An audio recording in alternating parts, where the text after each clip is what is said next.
اچانک اس کے موبائل کی رنگ ٹون بجی اور وہ فون سنتی باہر چلی گئی۔ مجھے بھی صغیر ملال کے افسانوں کی کتاب انگلیوں پر گنتی کا زمانہ دوسری مرتبہ پڑھنا تھی، اس لیے میں بھی اپنے کمرے میں آ گیا۔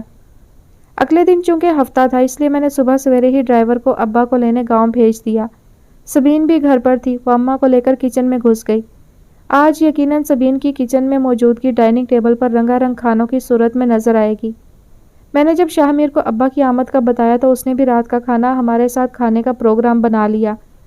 وہ میرے ابا جی کو انکل کہنے کے بجائے بڑے دیہاتی انداز میں چاچا جی کہا کرتا تھا، جو ابا کو بڑا اچھا لگتا تھا۔ ابا بھی شاہ میر کی کمپنی بہت انجوائے کرتے تھے۔ وہ ایسا ہی تھا، ہر عمر، ہر ذوق اور ہر صنف کے لوگوں کو اپنی باغ و بہار طبیعت سے اپنا گرویدہ بنا لیتا تھا۔ مغرب تک ابا پہنچ آئے، ان کا آنا جیسے گھر کے مکینوں کے لیے آمد بہار کی نوید تھی۔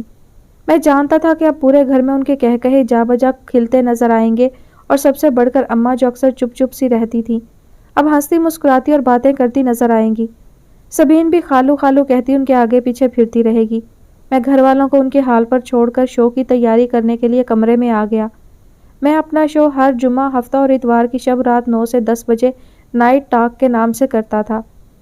میں گھر لوٹا تو ایک عجیب سی گہما گہمی نے میرا استقبال کیا۔ ابا اور شاہ میر لاؤنج میں بیٹھے پاکستان اور جنوبی افریقہ کا کرکٹ میچ دیکھ رہے تھے، جبکہ سبین ملازمہ کے ساتھ مل کر کھانا ڈائننگ ٹیبل پر لگا رہی تھی۔ میں اس کے خوابناک سراپے کو آنکھوں کے راستے دل میں اتارتا اپنے کمرے میں آ گیا۔ تر و تازہ ہونے کے بعد میں نے ابا اور شاہ میر کو جوائن کر لیا۔ شاہ میر ابا کو پاکستانی اوپنر فخر زمان کی ان پوشیدہ صلاحیتوں کے بارے میں آگاہ کر رہا تھا جو غالباً اس میں تھی ہی نہیں، کیونکہ آخری 10 اننگز میں موصوف کا سب سے بڑا سکور محض 37 رنز تھا۔ اس کے علاوہ بھی نہ تو اس کی کوئی تکنیک تھی اور نہ ہی اس کی شاٹ سلیکشن درست تھی۔ بہرحال کرکٹ اور کرکٹ پر تبصرہ شاہ میر کا پسندیدہ مشغلہ تھا۔ اسے اس کے حال پر چھوڑ کر میں میچ دیکھنے میں محو ہو گیا۔ تھوڑی دیر کے بعد سبین نے کھانا لگنے کی نوید سنائی۔ ہم خوش گپیاں کرتے کھانے کی میز پر آ گئے۔ شاہ میر نے سبین کی طرف معنی خیز اشارہ کرتے ہوئے میری کمر میں کوہنی چڑھی۔ میں بلا اٹھا، تاہم وقت ایسا تھا کہ میں اس کے ساتھ کسی قسم کی دھینگا مشتی کا متحمل نہیں ہو سکتا تھا، لہٰذا اس کی اس نامعقول حرکت سے صرف نظر کیا اور کھانا کھانے لگا۔ کھانے کے دوران بھی مختلف موضوعات پر گفتگو ہوتی رہی۔ شاہ میر اور سبین بھی پڑھائی اور اپنی پسند و ناپسند سے متعلق باتیں کرتے رہے۔ ساتھ ساتھ شاہ میر نے میری کمر سینکنے کا شغل بھی جاری رکھا۔ کھانا خوشگوار ماحول میں کھایا گیا۔ کھانے کے بعد سبز چائے کا دور چلا۔ رات کے 12:30 بجے یہ محفل اختتام پذیر ہوئی۔ یہ اگلے روز کی بات ہے۔ میں عصر پڑھنے کے بعد اپنے بلاک کی مسجد سے نکلا تو اتفاق سے فاروقی صاحب سے ملاقات ہو گئی۔ وہ بھی نماز پڑھ کر مسجد سے نکل رہے تھے۔ باتیں کرتے ہوئے ہم گھر کے سامنے پہنچے تو انہوں نے مجھے اپنے ساتھ چائے پینے کی آفر کی، جسے میں ان کے خلوص کے باعث رد نہ کر سکا۔ لان ہی میں چائے کا اہتمام غالباً پہلے سے تھا، کیونکہ مسز فاروقی اور وہ لان میں لگی کرسیوں پر پہلے سے بیٹھی چائے پی رہی تھیں۔ مجھے دیکھ کر وردہ نے ایک معنی خیز سی مسکراہٹ میری طرف اچھالی۔ میں بدمزہ سا ہوا۔ ہاں، یہ ضرور ہوا کہ وردہ سے متعلق میرے محسوسات مزید سخت ہو گئے۔ اگر وہ اس قسم کی اوچھی حرکتیں کرنا چھوڑ دیتی تو ممکن تھا کہ میری اس سے متعلق رائے تبدیل ہو جاتی، لیکن فی الوقت وہ میری گڈ بکس میں کہیں نہیں تھی۔ البتہ مسز فاروقی، جنہیں میں ذکیہ آنٹی کہا کرتا تھا، ان سے مل کر بہت اچھا لگا۔ وہ بالکل میری اماں جیسی تھیں، حلیم طبع، نرم خو، پرخلوص اور وفادار۔ ان سے مل کر یہ احساس نہیں ہوتا تھا کہ آپ کا اس باوقار خاتون سے کوئی رشتہ نہیں ہے۔ سیاست فاروقی صاحب اور میرا مشترکہ پسندیدہ موضوع تھا، لہٰذا جب سیاست پر بات شروع ہوئی تو وقت کا پتہ ہی نہیں چلا۔ 10-15 منٹ کی متوقع گفتگو گھنٹوں میں تبدیل ہو گئی۔ دونوں معزز خواتین اکتا کر پہلے ہی جا چکی تھیں، تاہم جب لان کی سرسبز و شاداب گھاس میں ملگجے اندھیرے اگنا شروع ہوئے تو بادل نخواستہ ہم بھی اٹھ کھڑے ہوئے۔ فاروقی صاحب کا اصرار تھا کہ میں کھانا کھا کر جاؤں، تاہم آج کے دن میرا ایسا کوئی ارادہ نہیں تھا۔ البتہ جلد اگلی ملاقات کا وعدہ کر کے میں نے ان سے رخصت چاہی۔ زندگی نے بڑی عجیب کروٹ لی تھی۔ سبین گزرتے وقت کے ساتھ میری روح کے ریشوں تک اتر چکی تھی۔ میں روز ہی اس سے اظہار محبت کا ارادہ کرتا اور روز ہی یہ ارادہ میری کم ہمتی کی وجہ سے ٹوٹ جاتا۔ پتہ نہیں کس کم بخت نے کہا تھا کہ مرد مضبوط ہوتا ہے۔ محبت کے نازک معاملات میں مرد اور عورت دونوں یکساں ہیں۔ دونوں ہی کی خواہش ہوتی ہے اظہار پہلے دوسرے کی طرف سے ہو، خفیہ اور رومانوی ملاقاتوں کے تسلسل کی ابتدا دوسرا کرے۔ اس پہلے دوسرے کی کشمکش میں کتنا پانی سر سے گزر چکا ہے، اس کا ادراک جب ہوتا ہے تو کفِ افسوس ملنے کے سوا کچھ باقی نہیں رہتا۔ سب کچھ جھجک کی دبیز دھند میں اوجھل ہوتا چلا جاتا ہے۔ کیا میں اس سے کبھی اظہار نہیں کر پاؤں گا؟ ایک دن میں نے سوچا اور اس کا جواب دل کی طرف سے آنے سے پہلے میں پسینے میں شرابور ہو گیا۔ نہیں۔ جواب بڑا واضح تھا کیونکہ میں ابھی اپنے اندر وہ ہمت نہیں پاتا تھا جو اس ماؤنٹ ایورسٹ کو طے کرنے میں درکار ہوتی ہے۔ ابھی اور انتظار باقی تھا۔ انتظار، انتظار، انتظار، جانے ان محبت کرنے والوں کی زندگی انتظار سے شروع ہو کر انتظار پر ہی کیوں ختم ہو جاتی ہے۔ دوسری مشکل یہ تھی کہ ابھی سبین کی طرف سے ایسا کوئی اشارہ نہیں ملا تھا جس سے پتہ چلتا کہ وہ مجھ میں دلچسپی رکھتی ہے۔ اگر اس کی طرف سے ذرا سا بھی گرین سگنل ملتا تو میں شاید اب تک یہ مشکل کام کر چکا ہوتا۔ اماں کا ووٹ پہلے ہی اپنی طرف کر چکا تھا، رہ گئے ابا تو ان کی خوشی اماں اور مجھ سے الگ تھوڑی تھی۔ میں نے شاہ میر کا نمبر ملایا، وہ مصروف جا رہا تھا۔ میں نے موبائل بیڈ پر پٹک دیا۔ 80,000 کا موبائل میں فرش پر پٹکنے کا متحمل نہیں ہو سکتا تھا۔ لگا ہوگا اپنی کسی غلط فرینڈ کے ساتھ، میں نے تلخی سے سوچا۔ اگر دل کے مختار کل کو دل کا رازداں بنا لیا جائے تو کیا حرج ہے؟ کیوں نہ کچھ وقت سبین کے ساتھ گزارا جائے، میں نے سوچا۔ یہ خیال ہی میرے لیے خوشکن تھا، اس کے ساتھ گزرنے والا ایک ایک لمحہ میرے لیے کسی نعمت غیر مترقبہ سے کم نہیں تھا۔ وہ اپنے کمرے میں نوٹ بک پر جھکی کچھ لکھنے میں مصروف تھی۔ اس نے ڈھیلا ڈھالا سا جوڑا باندھا ہوا تھا۔ ایک لٹ اس کے بائیں رخسار سے چھیڑخانی کرتی نظر آ رہی تھی۔ میری نظر اس کے بیٹھنے کے اس انداز میں الجھ کر رہ گئی۔ میرا ارتکاز اس کے چونکنے پر ٹوٹا جب اس نے مجھے اپنی طرف بغیر پلکیں جھپکاتے دیکھتے پایا۔ او، آپ کب آئے جواد بھائی؟ وہ اپنی کتابیں سمیٹتے ہوئے بولی۔ کاش کچھ دیر پہلے کا منظر میری آنکھوں میں منجمد ہو جاتا اور میں ہمیشہ اس منظر کو اپنی آنکھوں میں قید کر لیتا۔ کچھ مناظر خوبصورت نہ ہونے کے باوجود بھی سب کی توجہ اپنی جانب کھینچ لیتے ہیں۔ ان کی گرفت سے آنکھیں چھڑانا بہت مشکل ہو جاتا ہے۔ یہ منظر بھی انہی مناظر میں سے ایک تھا۔ نہ چاہتے ہوئے بھی مجھے اس لمحے کے طلسم سے نکلنا پڑا۔ اپنے اس ہونے والے نقصان کے دکھ سے بمشکل جان چھڑائی اور آگے بڑھ کر صوفے پر بیٹھ گیا۔ آج آپ کو میری یاد کیسے آ گئی؟ وہ مسکراتے ہوئے میری طرف متوجہ ہوئی۔ میرا دل چاہا کہ اسے کہہ دوں کہ تمہاری یاد کسی پل چین سے نہیں بیٹھنے دیتی۔ یہ ایک ایک پل میں مجھے کئی بار مارتی ہے اور کئی بار زندہ کرتی ہے۔ لیکن یہ دل کی باتیں تھیں، دل ہی میں رہتی تو اچھا تھا۔ زبان تک آ جاتی تو بہت طوفان اٹھتے، بہت آندھیاں چلتی۔ سو میں نے دل کی بات دل ہی میں رکھی، زبان تک لانے کی غلطی نہیں کی۔ بس ایسے ہی دل چاہا کہ تم سے تھوڑی دیر گپ شپ کروں۔ تم مصروف تو نہیں تھی؟ اپنی بات کے اختتام پر میں نے اس سے پوچھا۔ وہ قاعدہ کے انداز میں بیٹھنے کے بعد قمیض کو گھٹنوں پر پھیلاتے ہوئے بولی، اگر مصروف ہوتی بھی تو آپ کے لیے اس مصروفیت سے دستبردار ہونا میرے لیے خوشی کا باعث ہوتا۔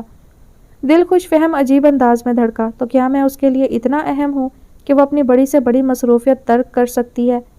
کیا وہ مجھے خو دے رہی ہے کہ میں اس کے وقت کو اس کی مرضی کے بغیر اپنی منشا کے مطابق گزار سکتا ہوں، اس کی کلائی پکڑ کر چوڑیاں توڑنے کی خواہش پوری کر سکوں؟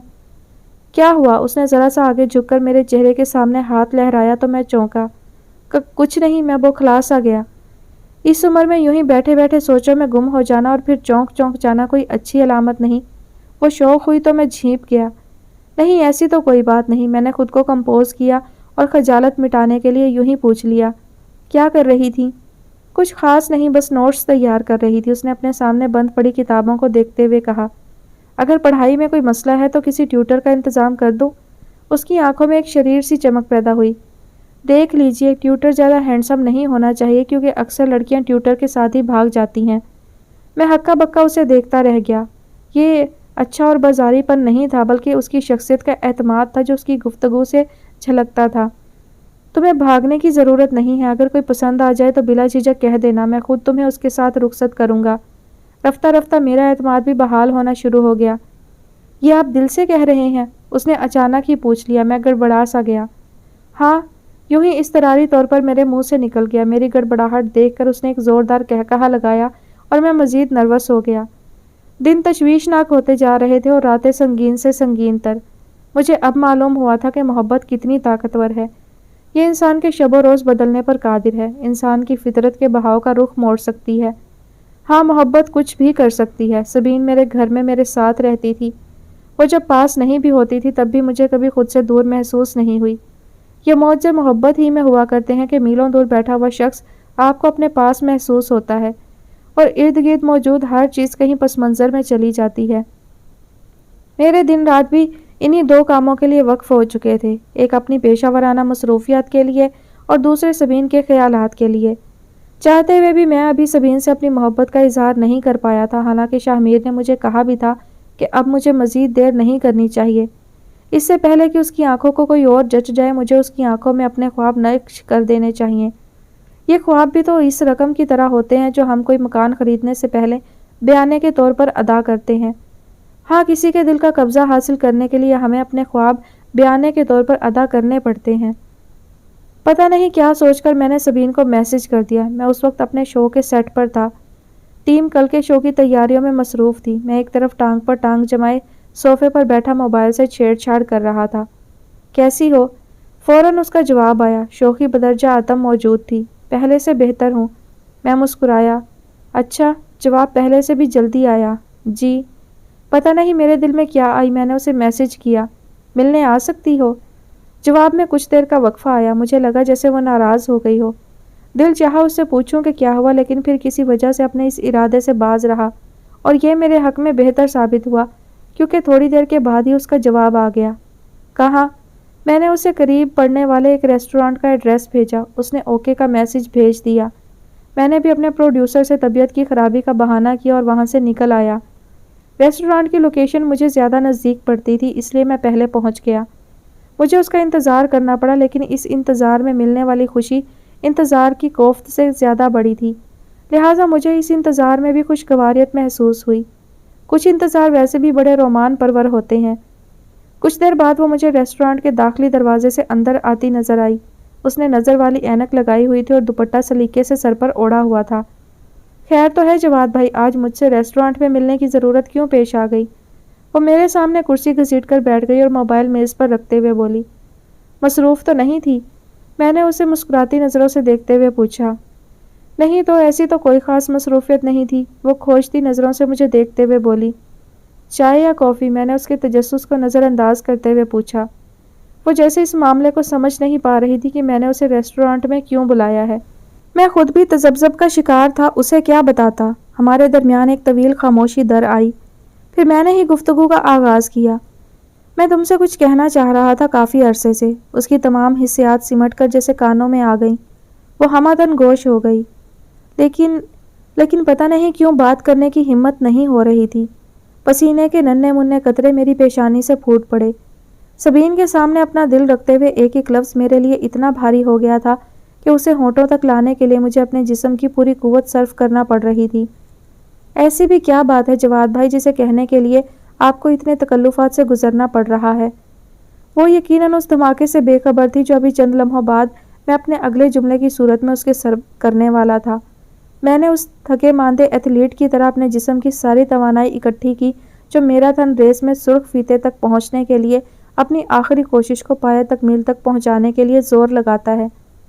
میں تم سے محبت کرتا ہوں سبین۔ اس ایک فکرے کی ادائیگی کے لیے میں نے ہمت و حوصلے کے کتنے پل صراط پار کیے، یہ فقط میں ہی جانتا تھا۔ سبین کی نگاہیں میرے چہرے پر گڑ کے رہ گئیں۔ وہ غالباً خود کو یقین دلانے کے مرحلے سے گزر رہی تھی کہ میں اتنی بڑی بات اس سے کہہ چکا ہوں۔ میں اس کے چہرے کے تاثرات سے کچھ اخذ نہیں کر پایا۔ میری توقع کے برعکس اس نے کوئی شدید رد عمل نہیں دیا۔ وہ اپنا موبائل اور پرس اٹھاتے ہوئے اٹھ کھڑی ہوئی۔ میں چلتی ہوں۔ اس کی آواز میں واضح لڑکھڑاہٹ تھی۔ اس کے بعد وہ رکی نہیں اور تیز تیز قدم اٹھاتے ہوئے داخلی دروازہ پار کر گئی۔ اس وقت میری حالت اس بیٹسمین کی طرح تھی جو 9 بال پر ملنے والے فری ہٹ پر بھی کوئی سکور نہ بنا پایا ہو۔ کچھ دیر تک میں وہیں بیٹھا اپنے اندر کے احساس ندامت سے نبرت آزما ہوتا رہا اور پھر بوجھل قدموں سے ریسٹورانٹ سے نکل آیا۔ اس واقعے کو 3-4 روز گزر گئے تھے اور ان 4 دنوں میں میرا سبین سے سامنا نہیں ہوا تھا۔ وہ مجھ سے کھینچی کھینچی سی رہنے لگی تھی اور میں اس سے کتراتا پھر رہا تھا۔ اگر اتفاقاً ہمارا آمنا سامنا ہو بھی جاتا تو وہ مجھے خفا نظروں سے دیکھتی گزر جاتی اور میں شرم سے نظریں جھکا لیتا۔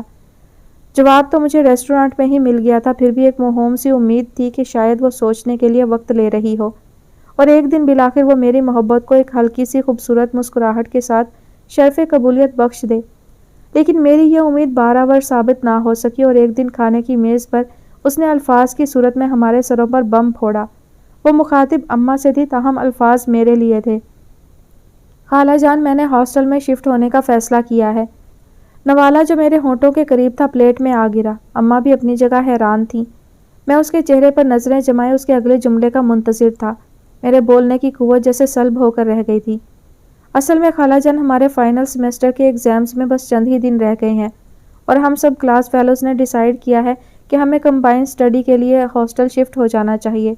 کچھ تو پہلے ہی سے ہاسٹل میں رہ رہی ہیں، بس چند ایک ہیں جو گھر سے آتی جاتی ہیں۔ اپنی بات کے اختتام پر اس نے ہم دونوں ماں بیٹے پر ایک سرسری سی نظر ڈالی اور پھر ہمارے جواب کا انتظار کرنے لگی۔ ہم ماں بیٹے پر تو جیسے سکتے کا عالم طاری تھا، پھر اس حیرت کی سلیب کو اماں کی آواز نے چکنا چور کیا۔ پر سبین پتر، یہ فیصلہ اتنا اچانک کیوں؟ کیا ہماری کوئی بات بری لگی تمہیں یا پھر کسی نے کچھ کہا ہے تمہیں؟ اماں کی تسلی کے لیے کمبائنڈ اسٹڈیز کا بہانہ غالباً ناکافی تھا۔ انہیں شاید اپنی بہن اور بہنوئی کے سامنے شرمندہ ہونے کا خدشہ تھا کہ اگر ان کی طرف سے یا ان کے بیٹے کی طرف سے سبین کو کوئی تکلیف پہنچی ہے تو وہ ان دونوں کا ساری زندگی کیسے سامنا کریں گی۔ ارے نہیں نہیں خالہ، ایسی تو کوئی بات نہیں، آپ سب نے تو مجھے بہت پیار بہت محبت دی ہے۔ آخری الفاظ اس نے میری جانب دیکھ کر کہے تھے۔ میں نظریں چرا گیا۔ جواد پتر، تو بھی تو کچھ بولنا، روکنا سبین دی کو۔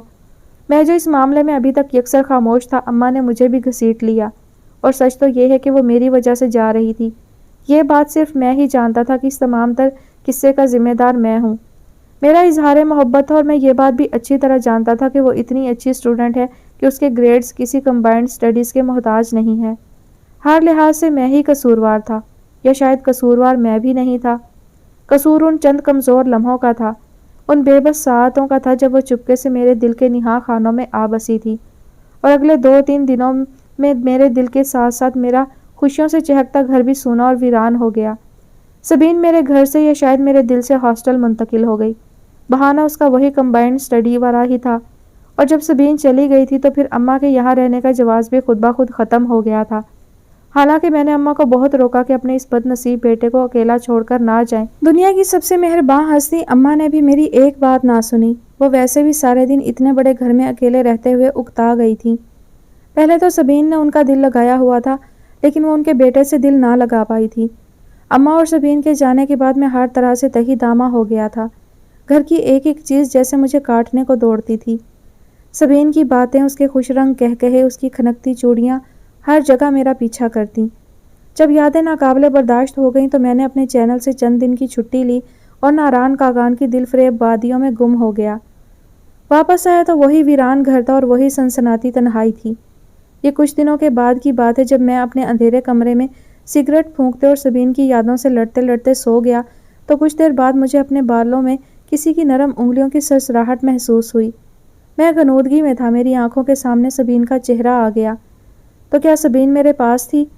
اور سبین کے علاوہ یہاں کون ہو سکتا تھا؟ ایک وہی تو تھی، میرے دل، میرے جذبوں، میرے خوابوں اور سانسوں کی مالک۔ میں نے اپنی نیندوں تک دسترس صرف اسے ہی دی تھی۔ وہ میری زندگی کی بلا شرکت غیر مالک تھی۔ اسے حق تھا کہ وہ میرے خوابوں پہ دستک دیتی، میری سوچوں میں در آتی، میرے ہونٹ غیر ارادی طور پر سبین سے شکوہ کناں ہو گئے۔ کہاں چلی گئی تھی تم سبین؟ یہ بات تم اچھی طرح جانتی تھی کہ میں تمہارے بغیر نہیں رہ سکتا۔ تمہارا وجود میری سانسوں کی روانی کے لیے اتنا ہی ضروری ہے جیسے ایک زندہ مچھلی کے لیے پانی۔ ہاں، تم مجھے دسمبر کے دھند آلود لمحوں میں نرم میٹھی دھوپ کی طرح پیاری ہو۔ تم نظر آتی ہو تو میری منجمد سانسوں کو حرارت ملتی ہے۔ میں نے اس کا ہاتھ پکڑ لیا، اس کے سفید دودیا ہاتھوں کا لمس جیسے مجھے غنودگی سے مدہوشی کی سرحدوں تک لے آیا۔ مجھے یوں لگا جیسے سبین نے میرا سر سرہانے سے اٹھا کر گود میں رکھ لیا ہو، اور پھر اس کے ہونٹ جیسے میری پیشانی پر ثبت ہو گئے۔ اچانک مجھے یوں لگا جیسے کسی نے مجھے لاشعور کی وسعتوں سے شعور کی دنیا میں لا پٹخا ہو۔ حسین تصورات کی ڈور ٹوٹ گئی۔ آنکھیں کھلی تو میں یوں اچھل پڑا جیسے میرا ہاتھ بجلی کی کسی ننگی تار پہ پڑ گیا ہو۔ میرے گھر میں، میرے کمرے میں، میرے بیڈ پر میرے پاس سبین نہیں، وردہ بیٹھی تھی۔ ہاں، ابھی کچھ لمحے پہلے میرا سر اس کی گود میں تھا، اس کا ہاتھ میرے ہاتھ میں تھا، اور اس کے ہونٹ۔ اف خدایا! میں سر پکڑ کر بیٹھ گیا، میرا دماغ سنسنا اٹھا۔ میں نے شدید غصے میں اٹھنے کی کوشش کی اور اسی لمحے مجھ پر انکشاف ہوا کہ میرا جسم بخار کی حدت سے تپ رہا ہے۔ ناتوانی جیسے میرے پور پور میں سرایت کر چکی تھی۔ میں نے اپنے جسم کی بچی کچی طاقت جمع کرنے کے لیے آنکھیں بند کی اور پھر کوہنیوں کے زور پر ایک دم اٹھ کھڑا ہوا۔ تم یہاں؟ غصے کی شدت میں بولنا میرے لیے ایک کار دشوار ثابت ہو رہا تھا۔ وہ میں بولنا اس کے لیے بھی جیسے آسان نہ رہا تھا۔ کیا وہ لگا رکھی ہے؟ تم میرے کمرے میں پہنچی کیسے؟ تمہیں میرے کمرے میں آنے کس نے دیا؟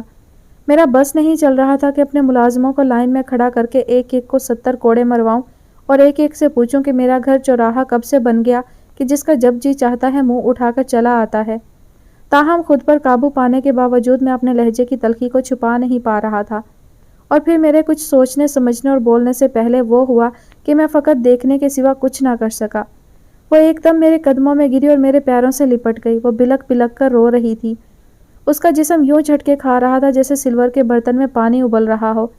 میں نے پیچھے ہٹ کر اپنے پاؤں اس کی گرفت سے چھڑانے چاہے، تاہم وہ میرے پیروں کو کسی صورت چھوڑنے کو تیار نہیں تھی اور میرے پیروں کے ساتھ ہی گھسٹتی چلی آئی۔ میری سوچنے سمجھنے کی صلاحیتیں جیسے سلب ہو کر رہ گئی تھیں، اور پھر اس کی روتی بلکتی آواز میرے کانوں تک پہنچی۔ جواد پلیز، خدا کے لیے اپنی محبت میری جھولی میں ڈال دیں، اپنی محبت مجھے بھیک میں دے دیں، اپنی اس بھکارن کو ناکام و نامراد مت لوٹائیں۔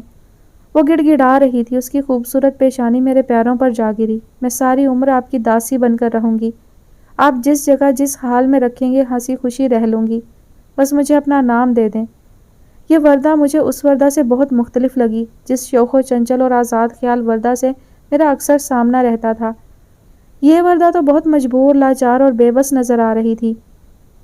ہاں، یہ وردہ بہت انوکھی تھی، یا شاید محبت نے اسے انوکھا بنا دیا تھا۔ میری برداشت بالآخر جواب دے گئی۔ میں نے اسے کاندھوں سے پکڑ کر اپنے سامنے کھڑا کیا۔ میری نظر اس کے آنسوؤں سے دھلے دھلائے چہرے پر جیسے جم کر رہ گئی۔ وہ آنسوؤں سے تر چہرہ لیے اپنی تمام تر محبت سمیت میرے دل کے بند کواڑوں پر دستک دے رہی تھی۔ وہ کواڑ جن کے عقب میں سبین کی محبت اپنی تمام تر حشر سامانیوں کے ساتھ براجمان تھی۔ وہ کواڑ جن کو میں نے کسی مقدس مقام کا درجہ دے رکھا تھا۔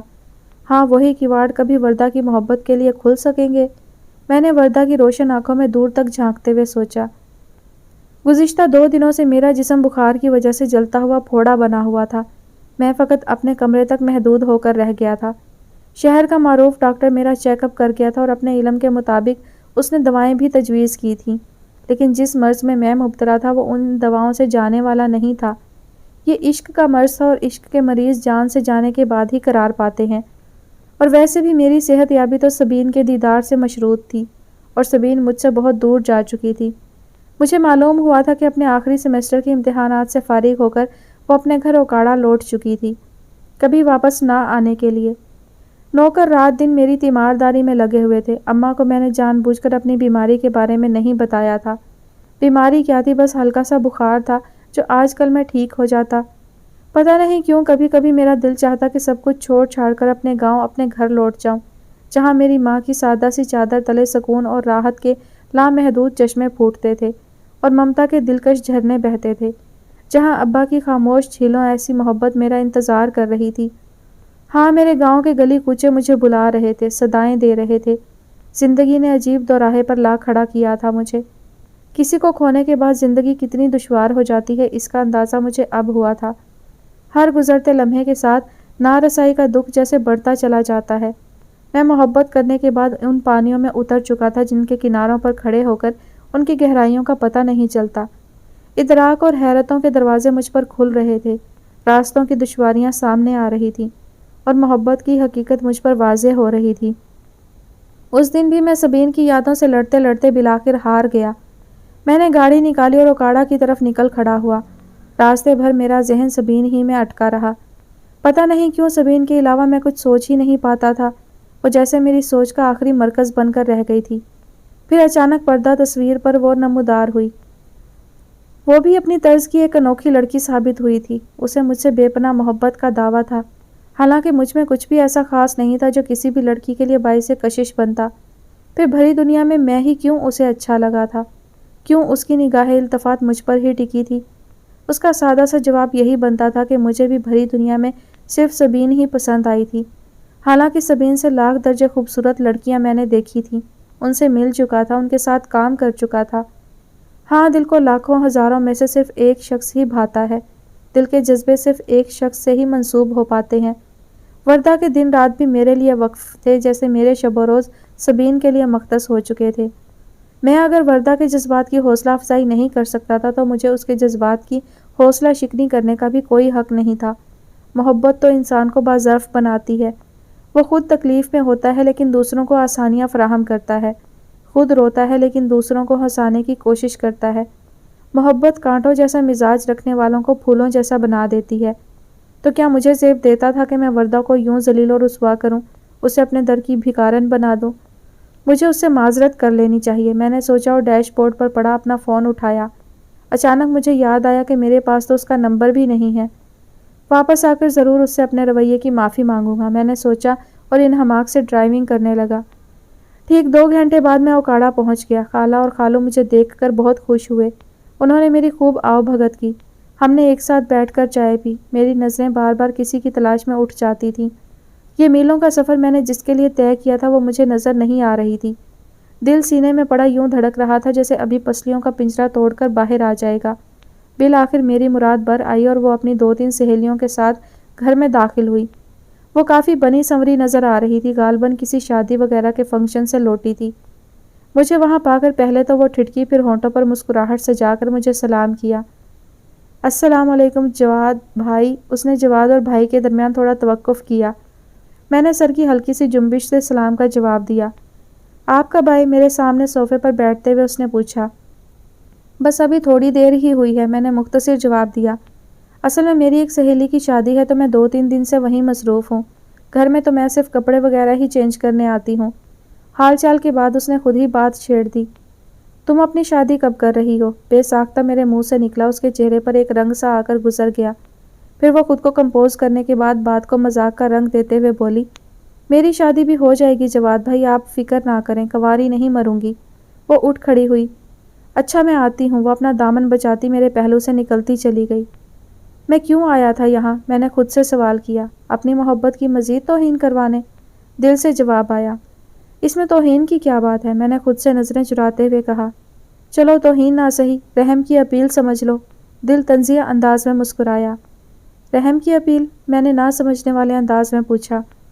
ہاں، تمہاری محبت کی موت کا فیصلہ تو اسی لمحے ہو گیا تھا جب تم نے اپنے دل کا کیس سبین کے سامنے رکھا تھا، اور اب تم اوکاڑا سبین کے حضور اپنی دم توڑتی محبت کے لیے رحم کی درخواست لے کر آئے ہو، اس سے فیصلے پر نظر ثانی کی فریاد لے کر آئے ہو، اور فریاد چاہے جیسی ہو توہین ہی کے زمرے میں آتی ہے۔ دل سے بڑا واضح اور مدلل جواب آیا۔ تو کیا مجھے یہاں نہیں آنا چاہیے تھا؟ میں نے سوال کیا۔ آنا چاہیے تھا یا نہیں آنا چاہیے تھا، اس بحث کو چھوڑو، اب اپنا جواب لے کر جاؤ، دل نے بے نیازی سے جواب دیا۔ میں کل آیا تھا اور آج مجھے اوکاڑا میں دوسرا دن تھا۔ میں بڑے غلط وقت پر آیا تھا کیونکہ اہل خانہ محلے کی ایک شادی میں مصروف تھے۔ بقول سبین اس کی کسی قریبی سہیلی کی شادی تھی۔ خالہ اور خالو تو میری وجہ سے جانا ہی نہیں چاہ رہے تھے، تاہم میں نے انہیں زبردستی شادی پر جانے کے لیے منایا۔ البتہ وہ کہہ رہے تھے کہ جلد از جلد واپس آنے کی کوشش کریں گے۔ ابھی سب کو گئے 1.5 گھنٹہ ہی ہوا ہوگا جب مجھے باہر سے کھڑکھڑاہٹ کی آواز سنائی دی، جیسے کسی نے دروازہ کھولا ہو۔ میں اس وقت موبائل پر گیم کھیل رہا تھا۔ میں نے اٹھ کر باہر جھانکا۔ سبین کسی عمر رسیدہ خاتون کے ساتھ اندر داخل ہو رہی تھی۔ خاتون کی حالت کافی خراب نظر آ رہی تھی کیونکہ سبین نے انہیں کاندھوں سے پکڑ کر سہارا دے رکھا تھا۔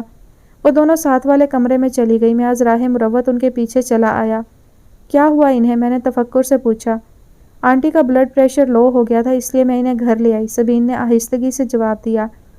آپ ذرا ان کے پاس رکے، میں ان کے لیے پانی میں نمک گھول کر لاتی ہوں۔ وہ مجھے ہدایات دیتی باہر چلی گئی۔ تھوڑی دیر بعد بزرگ خاتون کی طبیعت بحال ہو گئی اور وہ سو گئی۔ میں کمرے میں آ گیا۔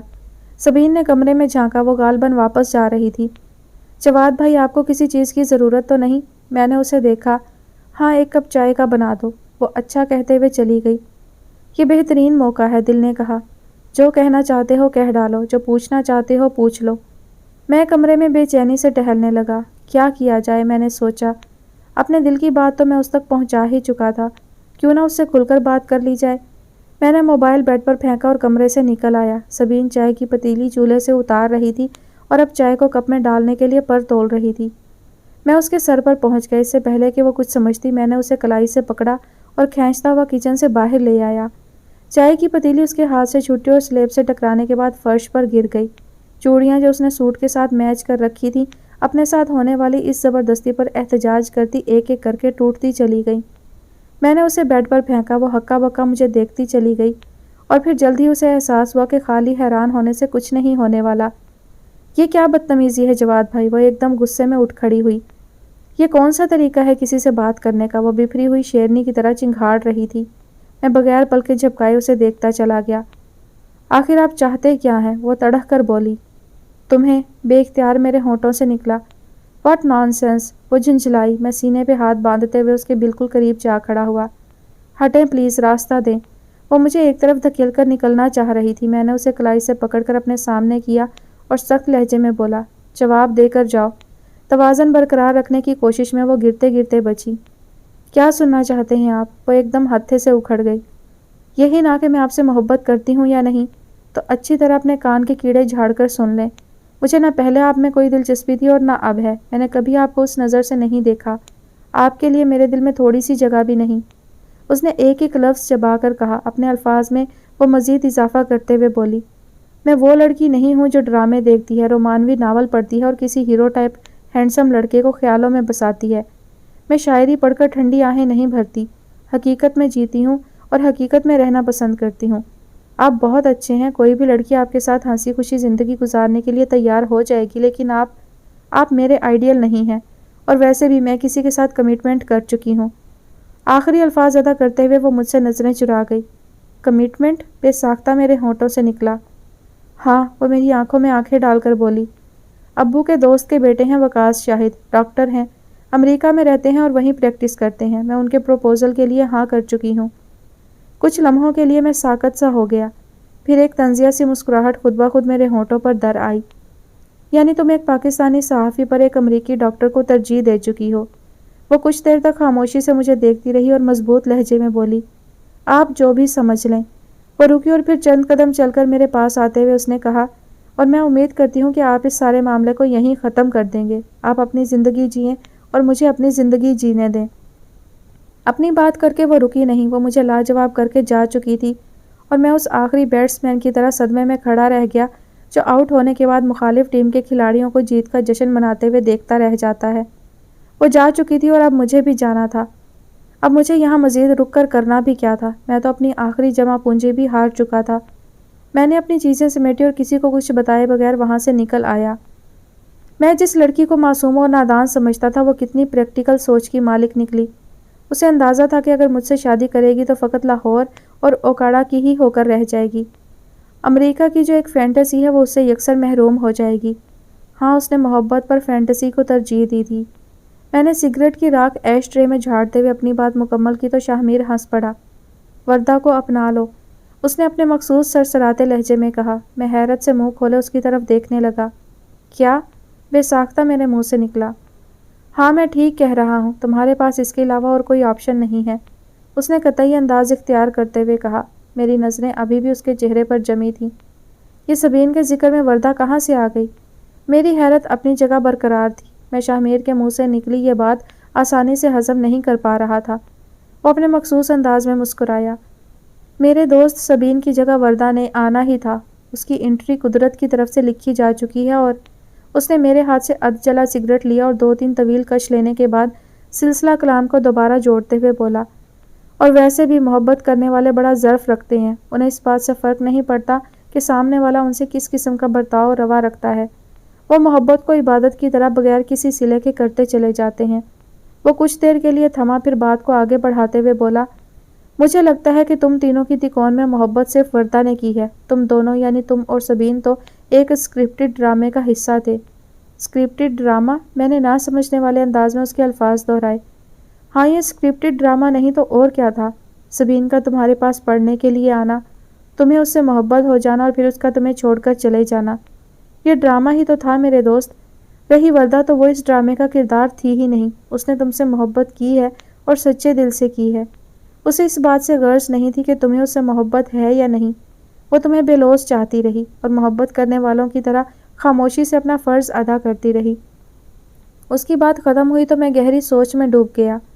وردہ جیسی بھی تھی، اس کا اخلاص شک و شبہ سے بالاتر تھا، اور یہ بات طے کرنے والا میں کون ہوتا ہوں کہ بولڈ، بے باک اور ماڈرن لڑکیوں کو محبت کرنے کا کوئی حق نہیں۔ محبت تو وہ لاٹری ہے جو کسی کی بھی قسمت کھول سکتی ہے، کسی کے دل میں بھی اپنا آشیانہ بنا سکتی ہے۔ مجھے کوئی حق نہیں پہنچتا تھا اس کی محبت پر اپنی رائے صادر کرنے کا۔ ہاں، محبت کسی کو بھی ہو سکتی ہے، کہیں بھی ہو سکتی ہے، کبھی بھی ہو سکتی ہے۔ وردہ کو اگر مجھ سے محبت ہو گئی تھی تو مجھے اس کے جذبات کا احترام کرنا چاہیے، بلکہ ہر اس شخص کا احترام کرنا چاہیے جو کسی بھی حوالے سے محبت کا دم بھرتا ہو۔ ہاں، محبت ایسے ہی گرے پڑوں کو معتبر بنا دیا کرتی ہے، یہ ایسے ہی کیچڑ سے اٹھا کر تخت شاہی تک لے آتی ہے۔ کوئی اگر محبت کی تحقیر کرتا ہے تو گستاخی کا مرتکب ہوتا ہے۔ یہ تو اس ولی اللہ کی طرح ہوتی ہے جو جتنا اپنے ماننے والوں کے لیے قابل احترام ہوتا ہے، اتنا ہی قابل احترام ان کے لیے بھی ہوتا ہے جو اسے نہیں مانتے۔ مجھے اپنا وہ عہد یاد آیا جو میں نے اکاڑا جاتے ہوئے خود سے کیا تھا، اور وہ عہد تھا وردہ سے معافی مانگنے کا۔ یہ حقیقت تسلیم کر لینے کے بعد میں بہت ہلکا پھلکا ہو گیا تھا کہ اسے مت چاہو جسے تم چاہتے ہو، بلکہ اسے چاہو جو تمہیں چاہتا ہے۔ یہ جملہ میں نے فلموں، ڈراموں اور ناولوں میں کئی بار دیکھا، سنا اور پڑھا تھا، تاہم اس کی صداقت پر مجھے اب یقین آیا تھا۔ وردہ مجھے چاہتی تھی اور اب مجھے اس کی محبت کا جواب محبت سے دینا تھا۔ ہاں، آج شام مجھے پھر ٹیرس پر کھڑا ہونا تھا اور وردہ کو ایک دوستانہ سی مسکراہٹ سے اپنی محبت کا یقین دلانا تھا۔ اماں کو اچانک سبین کی منگنی کا پتہ چلا تو ایک دفعہ تو وہ ششدر رہ گئی۔ ارے یہ عفت کو اچانک کیا سوجی جو کل کی بچی کی ڈولی سے جا کر بیٹھ گئی؟ اماں کو اپنی بہن پر تعجب ہوا جس نے بیٹی کا رشتہ کرتے ہوئے بڑی بہن سے مشورہ کرنا تو درکنار اسے بتانا بھی گوارا نہیں کیا تھا۔ ارے ہماری کون سی خاندانی دشمنیاں چل رہی تھیں جو اس نے ایک فون کرنا بھی مناسب نہ سمجھا؟ اماں کا اندرونی دکھ جو بار بار کسی نہ کسی گلے شکوے کی صورت میں ان کی زبان پر آ ہی جاتا۔ اماں دوہرے دکھ کا شکار تھیں، بہن کی بے اعتنائی اور سبین کو اپنی بہو نہ بنا سکنے کا دکھ۔ میرا کیا تھا؟ میں نے محبت کی تھی اور محبت کرنے والے بھلا کب سکھی رہتے ہیں؟ وہ تو محبت کا خراج دیتے دیتے اپنی آخری سانس تک لٹا بیٹھتے ہیں۔ ارے چھوڑیں اماں، آپ بھی کیا باتیں لے کر بیٹھ گئی ہیں؟ انہوں نے جہاں مناسب سمجھا بیٹی کا رشتہ کر دیا، اب وہ ہم سے اجازت تو لینے سے رہے، میں نے بیزاری سے کہا۔ اب سبین کی منگنی والے موضوع سے مجھے چڑ سی ہونے لگی تھی۔ ابا جو اب تک خاموش بیٹھے ہم ماں بیٹے کی گفتگو سن رہے تھے، بالآخر بول پڑے۔ جواد پتر، بات اجازت لینے یا نہ لینے کی نہیں ہے۔ عفت تیری ماں کی چھوٹی بہن ہے، تیری سگی خالہ ہے، کم از کم اسے ہمیں فون کر کے بتانا تو چاہیے تھا۔ وہ تو اگر سبین تیری ماں کو فون کر کے نہ بتاتی تو ہمیں تو پتہ ہی نہ چلتا۔ ایسا پہلی بار ہوا تھا کہ ابا کسی کے خلاف شکایت زبان پر لائے تھے، ورنہ میں نے ابا کو کبھی کسی سے بیر مول لیتے ہوئے نہیں دیکھا تھا۔ ابا جی ان کی کوئی مجبوری رہی ہوگی، میں نے سبین اور اس کے والدین کا کمزور سا دفاع کیا۔ او کیڑی مجبوری؟ ابا پھٹ پڑے۔ میں نے اور تیری ماں نے پروگرام بنایا ہوا تھا ان کے گھر تیرا رشتہ لے کر جانے کا۔ ابا کی بات پر میں انہیں ہکا بکا دیکھنے لگا۔ یہ پروگرام کب بنایا آپ نے؟ میں نے اماں اور ابا دونوں کو ایک ساتھ حیرانی سے دیکھتے ہوئے پوچھا۔ او پتر، مجھے تیری ماں نے بتایا تھا کہ تو سبین میں دلچسپی رکھتا ہے، اور میں نے اسی وقت تیری ماں سے کہا تھا کہ ہم دونوں کل ہی چلیں گے اکاڑا، احتشام اور عفت سے سبین کا تیرے لیے ہاتھ مانگنے۔ اور جب فون کیا تو احتشام کہنے لگا کہ بھاجی اس کام کے لیے نہ آنا، ہم نے سبین کا رشتہ کر دیا ہے۔ ابا اس وقت شدید غصے میں تھے۔ میں نے براہ راست ابا کی آنکھوں میں دیکھا اور مجھے ان کی آنکھیں واضح طور پر چمکتی نظر آئیں۔ ہاں، ابا کی آنکھیں گیلی تھیں، اور ابا جی کا درد میں اچھی طرح سمجھ رہا تھا۔ آج سے پہلے کبھی ایسا نہیں ہوا تھا کہ میں نے کوئی چیز مانگی ہو اور ابا نے انکار کیا ہو یا وہ چیز نہ دے پائے ہوں۔ آج پہلی مرتبہ وہ مجھے بے بس دکھائی دے رہے تھے۔ ابا کے لیے یہ دکھ سب سے بڑھ کر تھا کہ میں نے کسی کو پسند کیا اور وہ مجھے نہیں دے پائے۔ چھوڑیں، ابا جی ان کی بیٹی تھی اور جہاں انہوں نے مناسب سمجھا وہاں اس کا رشتہ کر دیا۔ میں نے ابا کی تسلی کے لیے بھی وہی بات کی جو اس سے پہلے اماں کو سمجھانے کے لیے کر چکا تھا۔ کہنے کو تو میں نے یہ بات کہہ دی تھی، لیکن یہ فقط میرا دل ہی جانتا تھا کہ سبین سے دستبردار ہونا میرے لیے کس قدر تکلیف دہ تھا۔ میرے اندر اتنی کرچیاں ہوئیں کہ ان کی چبھن نے میرے ایک ایک جذبے کو کئی کئی بار زخمی کیا۔ میرے خواب خواب ہی رہ گئے اور ان کی تعبیریں منہ تکتی رہ گئیں۔ بعض اوقات قریبی رشتے اس قدر مایوس کرتے ہیں کہ سمجھ ہی نہیں آتی کہ ان کی طوطا چشمی پر کیا کیا جائے۔ کچھ بھی ہو، میں ایک دفعہ تو ضرور جاؤں گی عفت کے پاس، اماں نے اٹل لہجے میں کہا تو میں جھنجھلا گیا۔ اماں خدا کے لیے چھوڑ دیں یہ ضد۔ سبین ہماری قسمت میں نہیں تھی اس لیے نہیں ملی، اب میں ایسا گیا گزرا بھی نہیں ہوں کہ سبین کے علاوہ مجھے کوئی اور لڑکی ملے گی ہی نہیں۔ میں نے کہا تو اماں تڑپ تڑپ گئیں۔ ارے میرے بیٹے جیسا ہے کوئی دنیا میں تو لائن لگا دوں گی تیرے لیے لڑکیوں کی، اماں نے جیسے دنیا کی ہر لڑکی کے والدین کو چیلنج کرتے ہوئے کہا۔ بس تو پھر نکال دیں سبین کا خیال اپنے ذہن سے اور اسے خوش رہنے کی دعا دیں۔ میں نے اماں کو کاندھے سے تھام کر انہیں اپنے ساتھ لگاتے ہوئے کہا، ہم تو اس کا خیال ذہن سے نکال دیں گے، مگر کیا تم ایسا کر پاؤ گے؟ ابا کی گمبھیر آواز میرے کانوں میں پڑی تو میں دہل کر رہ گیا۔ ابا واقعی ٹھیک کہہ رہے تھے۔ سبین کا خیال ہی تو میری چلتی سانسوں کا باعث تھا، اسے سوچنا ہی تو میری زندگی کی واحد وجہ تھا۔ میں ابا سے نظریں چرا گیا۔ ابا جی، بے شک کچھ لوگ ہماری زندگی میں اہم ہوتے ہیں، مگر اتنے اہم بھی نہیں ہوتے کہ ان کے لیے اپنے اوپر زندگی کی خوشیاں حرام کر لی جائیں۔ اور جہاں تک میری شادی کی بات ہے تو میں شادی ضرور کروں گا، اور سبین کی شادی سے پہلے کروں گا۔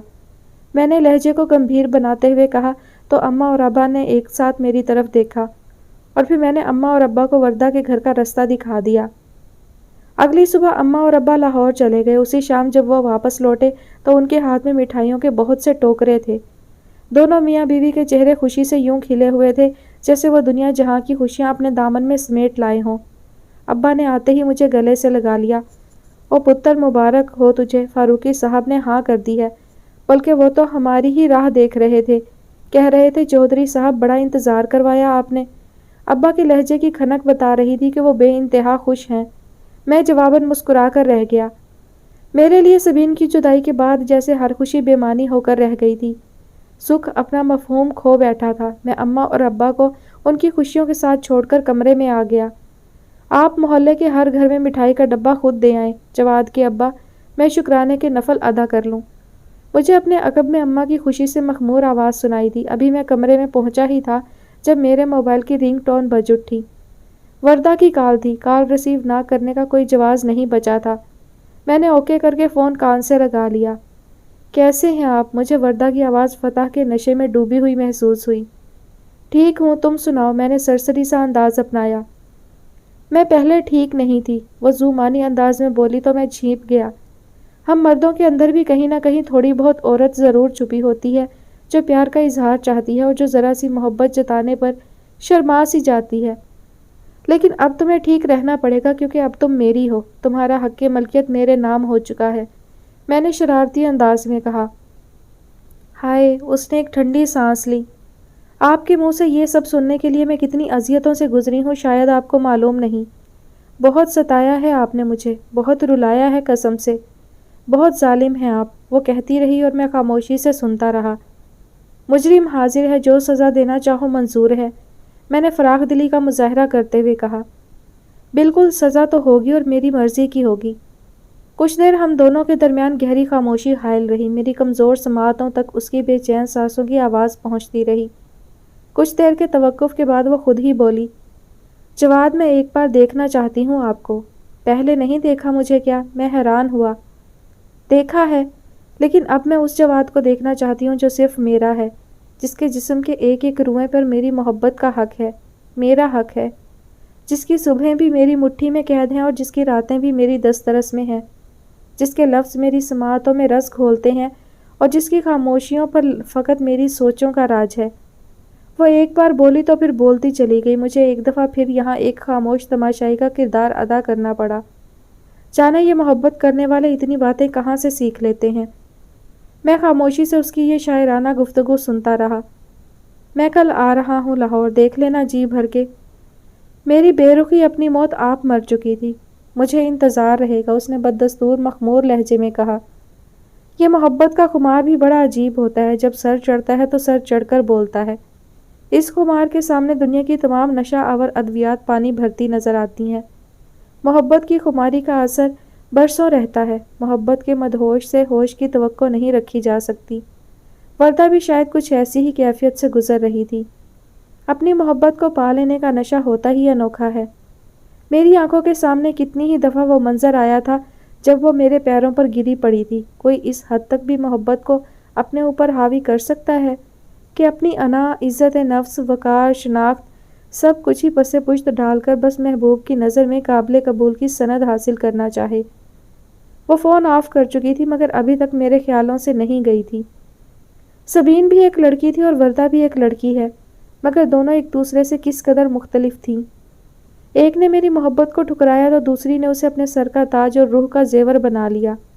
ایک نے مجھے نظر انداز کیا جبکہ دوسری نے اپنی ساری زندگی اپنے خوبصورت وجود سمیت میرے نام کر دی۔ ایک نے مجھ سے رشتہ ہونے کے باوجود مجھے کسی قابل نہیں سمجھا، جبکہ ایک نے مجھ سے کوئی رشتہ کوئی تعلق نہ ہونے کے باوجود مجھے اپنا سب کچھ مان لیا۔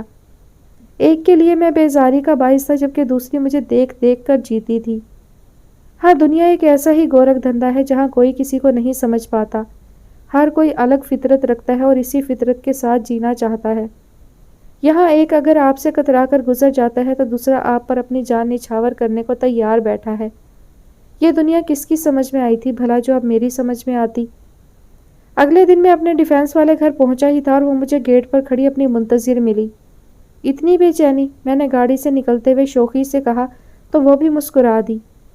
یہ بے چینی میرے لیے نئی نہیں ہے، وہ پھیکے سے انداز میں مسکرائی۔ پتہ ہے جواد، میری محبت عام لڑکیوں کی محبت سے بہت مختلف ہے۔ میرا معاملہ الٹ ہے، وہ کھوئے کھوئے سے انداز میں کہنے لگی۔ تمہارا معاملہ مختلف کیوں ہے؟ ایسا کیا خاص ہے تمہاری محبت میں جو عام لڑکیوں کی محبت میں نہیں ہے؟ میں نے نہ سمجھنے والے انداز میں پوچھا اور ساتھ ہی اسے اندر آنے کا اشارہ کیا کہ یوں گیٹ پر کھڑے ہو کر باتیں کرنا کچھ معیوب سا لگ رہا تھا۔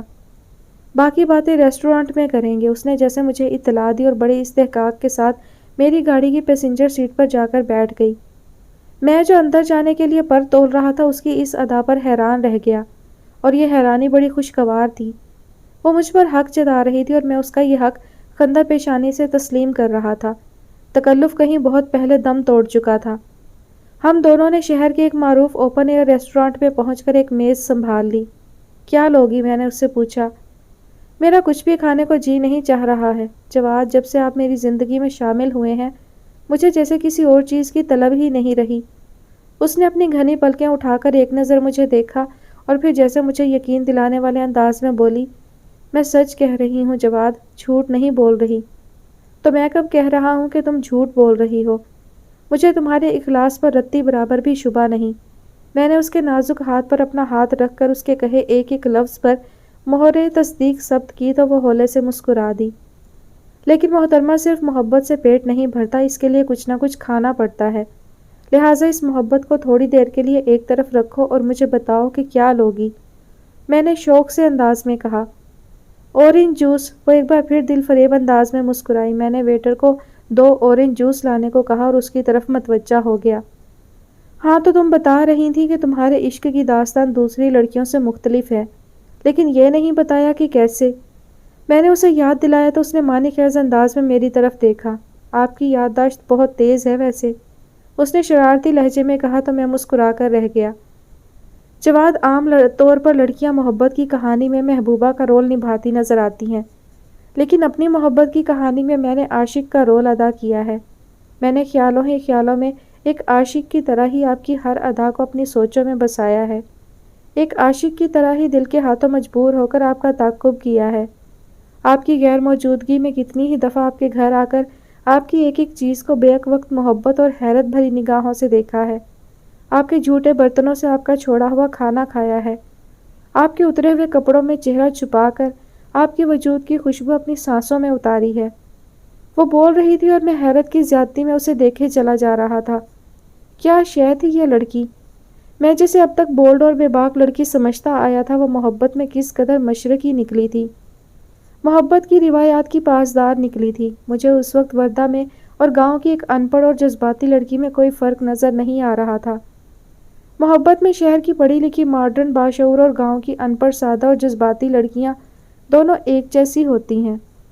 محبت میں دونوں کے نظریات ایک جیسی مماثلت رکھتے ہیں، دونوں ہی محبت میں حد سے گزر جانے پر یقین رکھتی ہیں۔ میں اپنے سامنے بیٹھی اس معصوم سی لڑکی کو دیکھتا رہا اور وہ بولتی رہی۔ آپ کو ایک بات بتاؤں؟ اس نے اچانک ہی مجھ سے پوچھا۔ ہاں، اگر ابھی کچھ اور بھی رہتا ہے بتانے کو تو وہ بھی بتا دو۔ اس نے مسکراتے ہوئے نظریں جھکا لی اور انگلی میں پہنی انگوٹھی کو گھماتے ہوئے بولی، جس دن آپ نے سبین سے اظہار محبت کیا تھا میں اس وقت آپ کے عقب ہی میں ایک ٹیبل پر بیٹھی تھی۔ آپ کا کہا ایک ایک لفظ ابھی تک میری سماعتوں میں تازہ ہے۔ وہ رکی تو میں کرسی پر بیٹھے بیٹھے یوں اچھلا جیسے کرسی میں 140 وولٹ کا کرنٹ دوڑ گیا ہو۔ کیا؟ بے اختیار میرے منہ سے نکلا۔ ہاں ہاں ہاں، اس نے بمشکل ہاں کا لفظ ادا کیا۔ اس کی بات پر میرا رد عمل بہت ہی غیر متوقع تھا۔ بلکہ اس نے جو بات مجھے بتائی تھی اس پر کسی بھی نارمل انسان کا رد عمل ویسا ہی ہو سکتا تھا جس طرح کا رد عمل میں نے دیا تھا۔ تم اس وقت ہماری باتیں سن رہی تھی؟ بے یقینی کے عالم میں نے اسے یوں دیکھا جیسے وہ کسی اور سیارے سے اتری ہوئی مخلوق ہو۔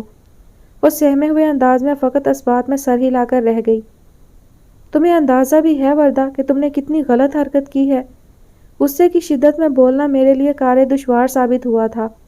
وہ پھٹی پھٹی آنکھوں سے خاموشی سے مجھے دیکھنے لگی۔ تم اس وقت وہاں کیا کر رہی تھی؟ خود پر بمشکل قابو پاتے ہوئے میں نے اس سے پوچھا۔ مجھے نہیں یاد کہ زندگی میں کبھی پہلے میں نے اتنا غصہ کیا ہو جتنا آج مجھے وردہ پر آ رہا تھا۔ آپ ہی کے پیچھے آئی تھی وہاں میں۔ اس نے ڈرے ڈرے سے انداز میں مجھے دیکھا اور پھر مزید گویا ہوئی۔ اصل میں نے جب آپ کو سبین کے ساتھ دیکھا تو مجھے تجسس ہوا کہ آخر آپ دونوں کیا باتیں کرتے ہیں، اس لیے اس نے بات ادھوری چھوڑتے ہوئے مجرمانہ انداز میں نظریں جھکا لیں۔ اس لیے تم نے سوچا کہ ان دونوں کی باتیں سننی چاہیے۔ میں نے طنزیہ انداز میں مسکراتے ہوئے اس کی جانب دیکھا۔ وہ سر جھکائے خاموشی سے بیٹھی رہی۔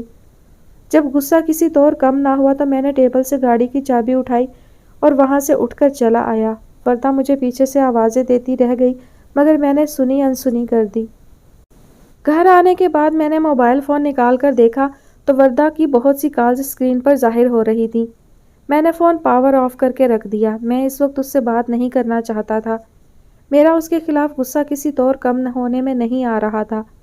اگر اس کیفیت میں اس کی کال سن لیتا تو ہو سکتا تھا کہ میرے منہ سے کوئی الٹی سیدھی بات نکل جاتی۔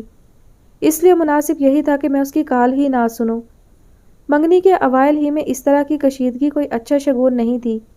اس سے اس نوزائیدہ تعلق میں دراڑ پڑ سکتی تھی، مگر وردہ نے حرکت ہی ایسی کی تھی کہ میں شدید خواہش کے باوجود خود اس سے رابطہ نہ کر سکا۔ ایک دو دن بعد میرا غصہ خود بخود ہی ٹھنڈا ہو گیا تھا۔ اب تو شاید مجھے وہ بات یاد ہی نہیں رہی تھی جس کی وجہ سے میں وردہ سے ناراض تھا۔ خیر اسی دن اس کی کال آ گئی۔ میں نے اوکے کرنے کے بعد فون کان سے لگا لیا۔ ہاں بولو، میں نے لہجے کو کسی حد تک کرخت بناتے ہوئے کہا۔ اصل میں اس پر ظاہر نہیں کرنا چاہتا تھا کہ میری اس سے ناراضگی ختم ہو گئی ہے۔ میں چاہتا تھا کہ اسے اپنی غلطی کا احساس ہو جائے۔ خدا کے لیے جواد مجھ سے اس طرح کی بے رخی نہ برتیں۔ آپ کو اندازہ نہیں شاید کہ آپ کی یہ بے رخی مجھے کس قدر اذیت دیتی ہے۔ اس کی روندی ہوئی آواز مجھے سنائی دی تو میں بے چین ہو گیا، مگر میں نے یہاں بھی ظاہر نہیں ہونے دیا کہ اس کا رونا مجھے کسی طرح کی بے قراری میں مبتلا کر رہا ہے۔ پلیز وردہ مجھ سے یہ فلمی ڈائیلاگ بازی نہ کیا کرو، میں نے بیزار سے انداز میں کہا۔ میں آپ سے معافی مانگتی ہوں، وہ بس انجانے میں ایک غلطی سرزد ہو گئی تھی۔ جس بات میں مجھے معلوم نہیں کہ میں انجانے میں غلط حرکت کرنے جا رہی ہوں، اس نے نادم سے انداز میں کہا۔ اس کی آواز ابھی بھی بھرائی ہوئی سی تھی۔ اچھا ٹھیک ہے، پلیز رونا تو بند کرو، مجھے واقعتاً اس کا رونا تکلیف دے رہا تھا۔ آپ مجھ سے ناراض تو نہیں ہے نا؟ اس نے معصومانہ انداز میں مجھ سے پوچھا تو اس سے ناراض ہونے کے باوجود میں مسکرا دیا۔ نہیں، میں نے ایک لفظی جواب دیا تو وہ خوش ہو گئی اور اس کی یہ خوشی مجھے فون پر بھی محسوس ہوئی۔ بہت شکریہ جواد مجھے معاف کرنے کے لیے، اور آئندہ پلیز مجھ سے ناراض مت ہوئیے گا۔ اس نے جس انداز میں مجھ سے التجا کی، صاف لگتا تھا کہ اگر میں اس کے سامنے ہوتا تو اس نے میرے سامنے ہاتھ بھی جوڑ دینا تھے۔ اچھا بھائی، نہیں ہوتا ناراض۔ اس کے بعد ہم نے اختتامی کلمات کے بعد فون بند کر دیا۔ رات کا نہ جانے کون سا پہر تھا جب موبائل کی رنگ ٹون سے میری آنکھ کھلی۔ وردہ ہوگی، رات کے اس پہر بھی اسے چین نہیں ہے، میں نے سوچتے ہوئے سائڈ ٹیبل پر ادھر ادھر ہاتھ مارتے ہوئے موبائل ٹٹولا۔ موبائل اسکرین پر درج نام پڑھ کر میری نیند جیسے لمحوں میں ہوا ہو گئی اور میری آنکھیں حیرت سے پھٹنے کو آ گئیں۔ سبین کی کال تھی۔ ہیلو جواد بھائی، آپ سو رہے تھے؟ جیسے ہی میں نے فون یس کر کے کان سے لگایا تو وہ نروس سے انداز میں مجھ سے مخاطب ہوئی۔ رات کے 1:30 بجے ہر شریف انسان سویا ہی ہوتا ہے۔ میں نے ایک بڑی سی جماہی لیتے ہوئے سامنے گھڑی پر وقت دیکھا، 1:30 بج رہے تھے۔ میں نے اٹھ کر بیٹھتے ہوئے کراؤن سے ٹیک لگا لی۔ تم بتاؤ آج مجھے کیسے یاد کیا؟ میں نے آنکھوں پر انگلیوں کا دباؤ دیتے ہوئے پوچھا۔ کیا میں آپ کو کال نہیں کر سکتی؟ اس نے خفگی سے پوچھا۔ یقیناً کر سکتی ہو، میں نے جواب دیا۔ ابھی تک ناراض ہیں؟ اس نے آہستہ سے پوچھا۔ کیوں؟ میں نے تم سے کیوں ناراض ہونا ہے بھلا؟ میں نے بظاہر سرسری سا انداز اپناتے ہوئے کہا تو میری چشم تصور میں وہ اذیت ناک منظر ایک بار پھر تازہ ہو گیا جب اس نے مجھے رد کرتے ہوئے ایک امریکی ڈاکٹر کو ترجیح دی تھی۔ آپ نے کبھی مجھے فون نہیں کیا، اس نے گلہ کیا۔ بھئی کوئی کام ہوگا تو فون کروں گا نا، اب خواہ فون کر کے تو تمہیں پریشان کرنے سے رہا۔ طنز کر رہے ہیں؟ وہ ایک بار پھر آہستگی سے گویا ہوئی۔ چھوڑو، کیا باتیں لے کر بیٹھ گئی ہو، میں نے موضوع بدلنے کی کوشش کرتے ہوئے کہا۔ پرانی باتوں کا مطلب کھرنٹ لگے زخموں کو کھرچنا تھا اور میں اس تکلیف سے دوبارہ نہیں گزرنا چاہتا تھا۔ میں نے ویسے آپ کو مبارکباد دینے کے لیے فون کیا تھا۔ کیسی مبارکباد؟ میں نے نہ سمجھنے والے انداز میں پوچھا۔ آپ کی منگنی کی، اس نے آہستہ سے کہا تو میں نے اوہ کہتے ہوئے ہونٹ سکیڑے۔ تمہیں کس نے بتایا؟ میں نے یوں ہی پوچھ لیا۔ اسی نے جس سے آپ کی منگنی ہوئی ہے۔ وردہ نے؟ حیرت کی زیادتی کے باعث میرے منہ سے فقط اتنا ہی نکل سکا۔ پتہ نہیں کیوں مگر آج کل ہر بندہ مجھے حیران کرنے پر تلا بیٹھا تھا۔ وردہ کا رابطہ ہے تمہارے ساتھ؟ میں نے اسی حیرت کے زیر اثر اس سے پوچھ لیا۔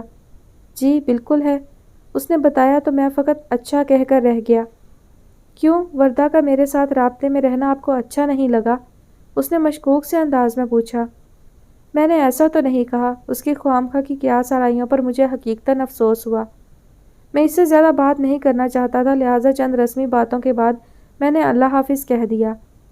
یہی سبین تھی جس کی باتیں سننے کے لیے میرے کان ترس جاتے تھے۔ اس کی ایک جھلک دیکھنے کے لیے میری آنکھیں ہر طرح کی ریاضت سے گزرنے کے لیے ہمہ وقت تیار رہتی تھی۔ آج اسی سبین کے الفاظ میری سماعتوں کو مجروح کر رہے تھے۔ آج اسی سبین کا چہرہ اگر سامنے آ جاتا تو سوچیں منتشر کرنے لگتا تھا۔ بعض تعلقات آپ کے وجود پر کتنی جلدی بوجھ بن جایا کرتے ہیں۔ ہاں، بعض رشتے ایسے ہی ہوتے ہیں جن کی تہ میں بیزاریت کی کائی چھپی ہوتی ہے۔